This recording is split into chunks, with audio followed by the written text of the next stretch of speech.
Welcome to section 4.3. In this section, we're going to be introducing the concept of a subspace. So if we have a vector space V, so we already know that V is a vector space, and S is a subset of that vector space that forms a vector space in its own right, then S is what we call a subspace of V.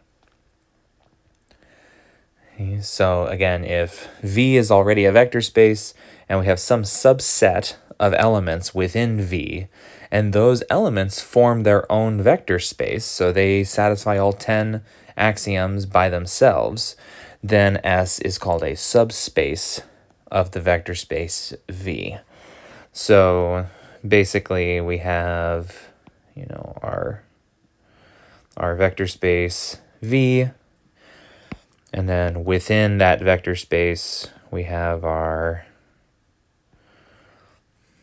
subset S, which contains all of these elements from V.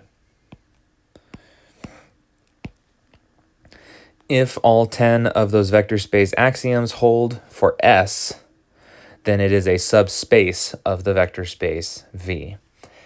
Now, there are a few different ways to verify that something is or is not a subspace.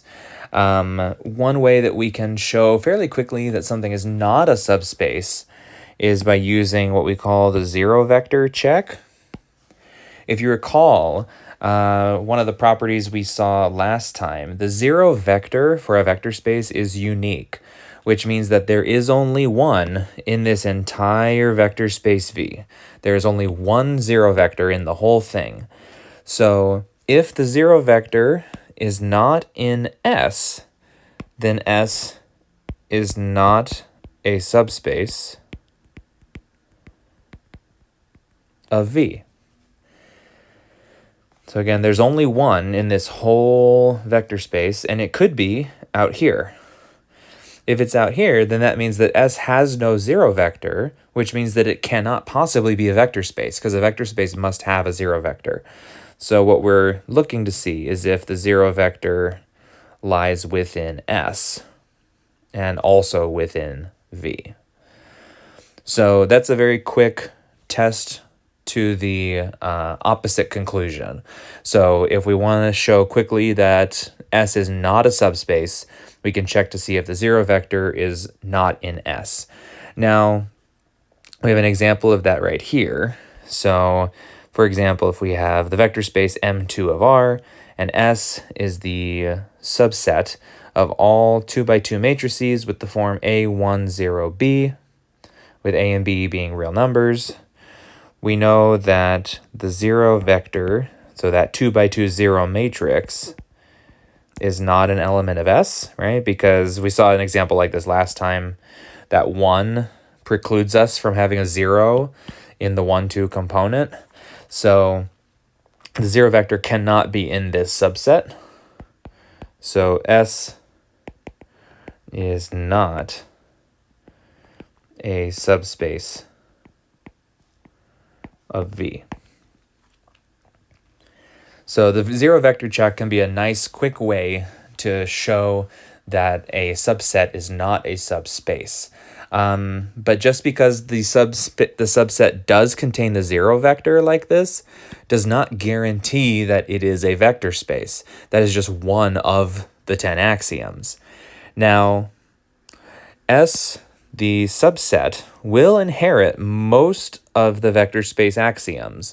So just by the fact that S is within the vector space V, that does mean it will gain a lot of the properties of V, but not all of them. Not every property that's in V automatically applies to this smaller subset S. And this is where our test comes in to show that something is a subspace. So this theorem says, if S is a subset of a vector space V, then S is a subspace of V if and only if S satisfies A1 and A2. So this is closure under addition and closure under scalar multiplication. And basically, if you recall, closure under addition and scalar multiplication says if you take any two vectors that are in the vector space and add them together, the result should also be in the vector space. Or if you take a vector in a scalar and you multiply, the result should also be a vector within V.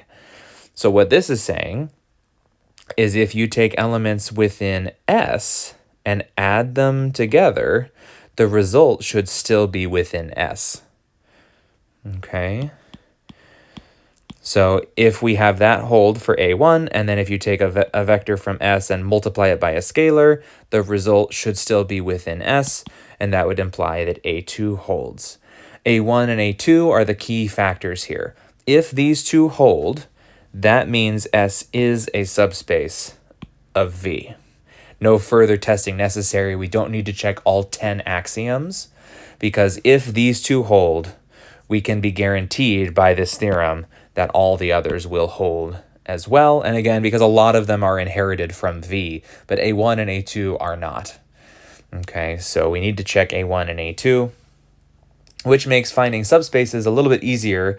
In fact, it's about 80% easier than verifying a vector space, because you only have to check 2 of the 10 axioms in order to verify it. So let's take a look at an example. So here we have a similar style problem, but we got rid of that one problem. So given the vector space M2 and the subset A00B of 2 by 2 matrices with A and B being real numbers, determine whether S is a subspace of V. So first off, let's notice that the 0 vector, which is again that 2 by 2 0 matrix, so that's the 0 vector, this is in S this time, right? If A and B are 0, then this vector does lie within S. So that means that the 0 vector check did not produce any helpful results in this case. So this is not conclusive. Again, the 0 vector check only works in the negatory. So we can't use it to say, yes, the 0 vector is there, so it's a vector space. All we can say is, if the 0 vector wasn't there, it's not. But because it was there, this doesn't really give us good information. It's not conclusive, but a good sign. So if the 0 vector is in S, basically, it just kind of means we're one step closer to this possibly being a subspace. But again, not a guarantee. So first thing we need to do, we need to check A1. So we need to establish some vectors here. So we're going to let A1, 0, 0, B1 be an element of S, and A2, 0, 0, B2 be an element of S. So both of these vectors, both of these 2 by 2 matrices, they have the proper form to be elements of S. If, when adding them together, the result is also of the proper form to be in S, that means that we have closure under under addition. So it's closed under addition if the result is also in S. So we take A1, 0, 0, B1 plus A2, 0, 0, B2. Go component by component. That's A1 plus A2, 0, 0, B1 plus B2. And if you look at the general form here, A1, A2, B1, B2 are all real numbers, right? So this result, A1 plus A2 and B1 plus B2, are also real numbers in these two components and zeros in these two components. So this does match the same form. So this is an element of S. Okay, so it is closed under addition.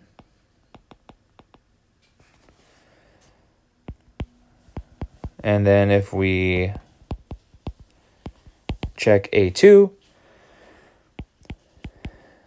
so we're still going to establish a vector. So let A1, 0, 0, B1 be an S, and K be a real number. Then K times A1, 0, 0, B1. That is KA1, K times 0, and KB1. Which again, real number, 0, 0, real number. It does match the form of the elements of S, so this is an element of S. So it is closed under scalar multiplication. And because A1 and A2 are both satisfied, you can say thus S is a subspace of M2 of R, which was V.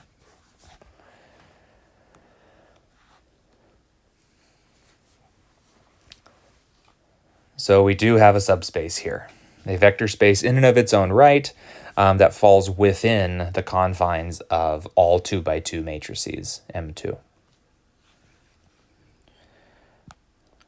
Let's take a look at another example. So we have the vector space Mn of R. So this is much more arbitrary. This is the set of all n by n matrices. That's our vector space. S, our subset, is all n by n symmetric matrices. So the question is S a subspace of V? So in a case like this, it does not benefit us to actually set up physical matrices like for the vectors, because if we were to try to do that, we would be possibly limiting ourselves to a specific size. So we want to work very generally here. When it comes to symmetric matrices, so we can take a note, the zero vector, which would be the n by n zero matrix, this is symmetric, okay, so it is an element of S. So the zero vector check either holds or fails depending on how you're thinking about it, but it fails to stop us, right? It doesn't provide immediate results and saying that it's not a subspace. So we do need to check the closure under addition and scalar multiplication. So we're going to check A1. So we're going to let A and B be elements of S. So what does that mean, be elements of S? It means we're going to let them be symmetric matrices. So when we define a symmetric matrix, what makes it symmetric is the elements above the main diagonal are the same as the elements below the main diagonal. Another way of thinking about that is that it's a matrix that is equal to its own transpose. So A is equal to A transpose, and B is equal to B transpose. This is one way for us to define symmetric matrices. So if we transpose the matrix, it is itself still. So I can say then, in order to show that it is closed under addition, A plus B must be equal to its own transpose. If that is true, just like it is for A and B, then this is also an element of S, which means it is possibly now a subspace. So A plus B transpose. If you recall the properties of matrix transpose, transpose is distributive across addition. This is A transpose plus B transpose. And we know, because we're assuming A and B are elements of S, we know that they are symmetric already. So A transpose is A, and B transpose is B. So A plus B equals its own transpose, which by definition means it's symmetric. So A plus B is an element of S. So it's closed under addition.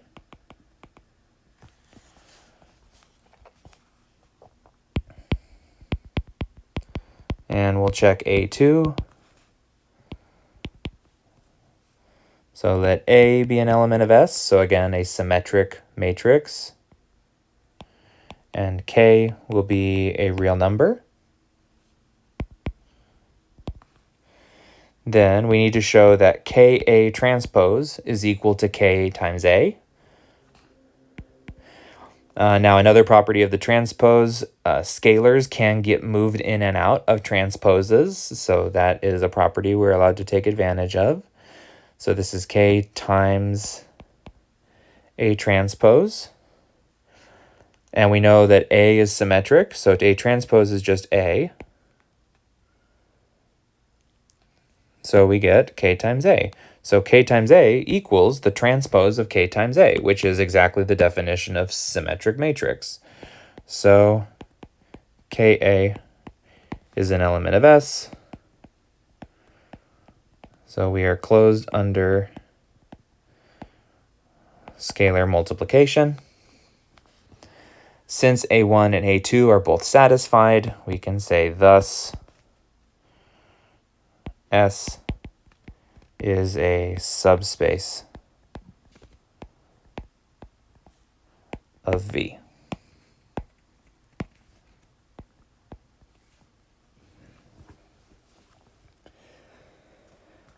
So the two conditions are satisfied.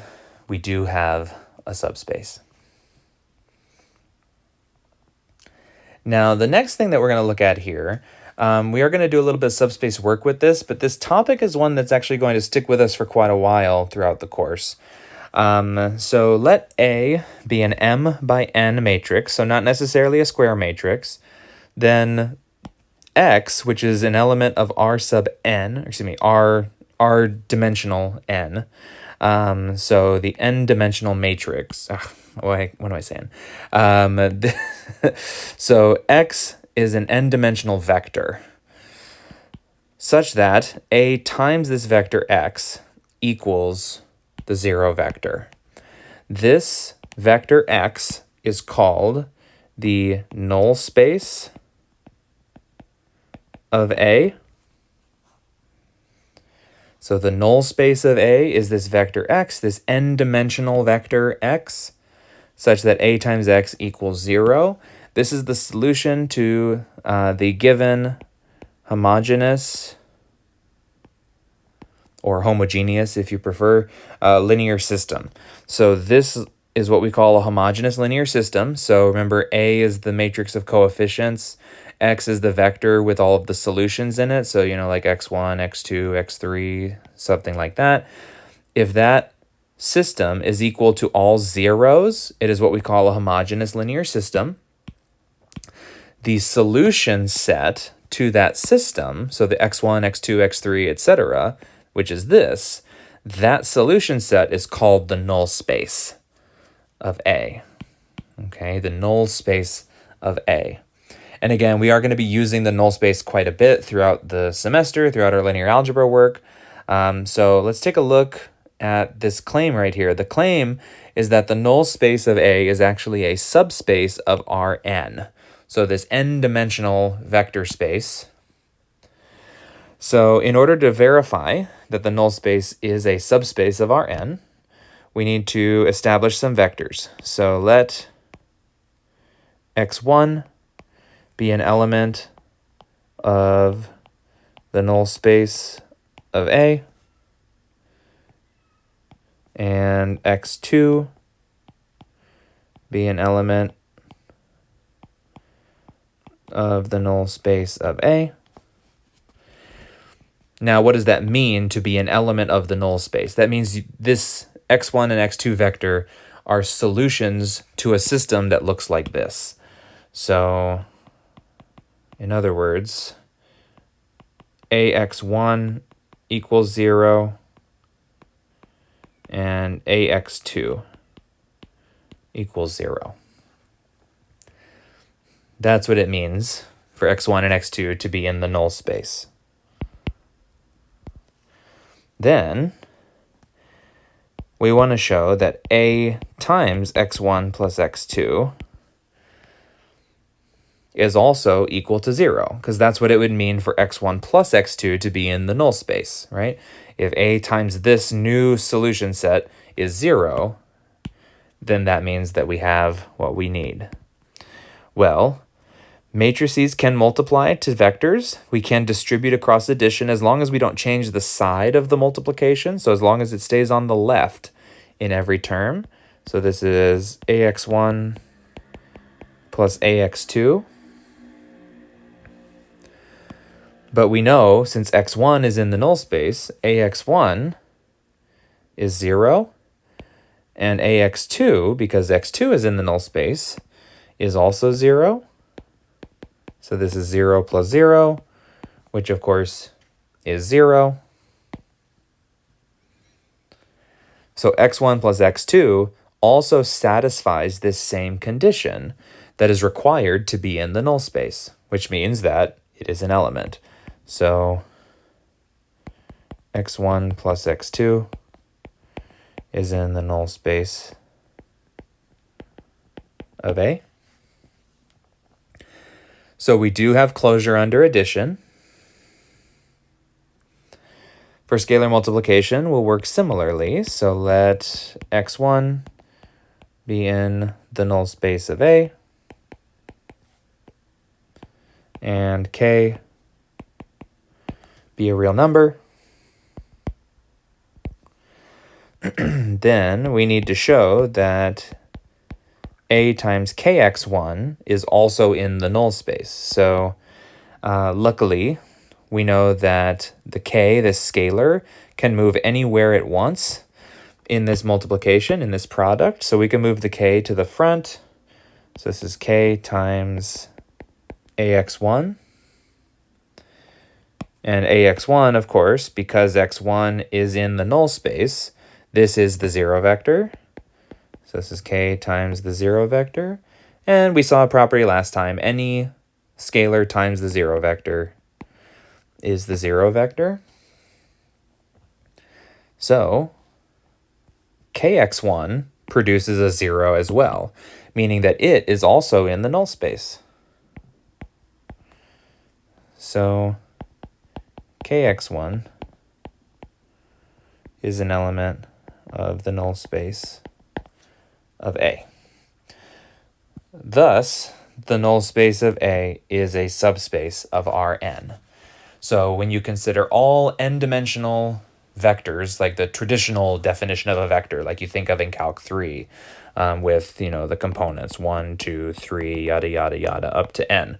When you think of vectors like this forms a vector space, and the solutions to this homogeneous linear system, ax equals 0, those solutions, which are also n-dimensional vectors like this, they form a subspace of all of these n-dimensional vectors. Okay, so for now, this is the extent of what we're looking at with the null space, is just proving that it is a subspace in and of its own right. But again, we will be working with it more in the coming sections, in the coming chapters, and we'll see more of its importance as we go throughout chapter 4 and beyond. But that brings us to the end of section 4.3, our introduction to subspaces, and we'll start seeing more of the work that we can do with vectors in the vector space when we come back in the upcoming sections.